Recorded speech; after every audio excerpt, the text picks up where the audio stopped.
Étant donné qu'aujourd'hui, on perd beaucoup la notion du passé et qu'on a un peu eu un rejet de tout ce qui était avant la Révolution tranquille, le rôle de l'Église, du clergé, pour toutes sortes de raisons historiques qu'on peut évidemment très bien expliquer, il n'en demeure pas moins qu'il y a, je dirais, un devoir de mémoire par rapport à ces lieux, les lieux de culte anciens, et les expliquer, encore une fois, dans le contexte de l'époque. Alors, si on prend l'Église, par exemple, le bâtiment, alors on fait référence à une paroisse. La paroisse, c'est quoi? C'est une structure d'encadrement religieux, évidemment, mais aussi qui a débordé au niveau social, culturel, pour un ensemble d'activités en dehors de l'économie. Et encore là, on pourrait parler des caisses populaires qui sont nées dans les sous-sols d'église.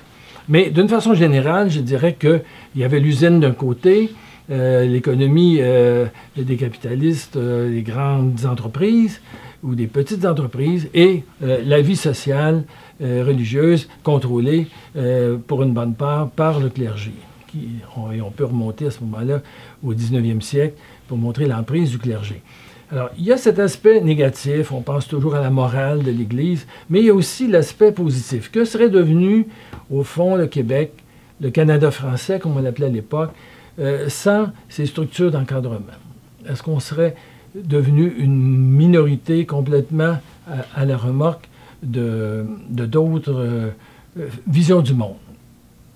Alors, l'Église, donc, la paroisse, c'est une structure, c'est une cellule, un peu comme la famille à un autre niveau, mais au-delà de l'Église, au-delà de la paroisse, il y a le diocèse. Aujourd'hui, on ne sait plus tellement bien, particulièrement peut-être les nouvelles générations, à quoi correspond un diocèse.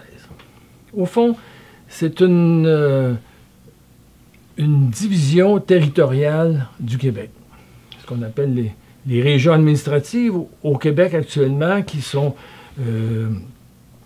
encadrées par l'État. À l'époque, avant que l'État intervienne à partir des années 60 dans la vie non seulement politique, mais sociale et organisationnelle du Québec, les diocèses ont joué un rôle fondamental qui aujourd'hui est oublié.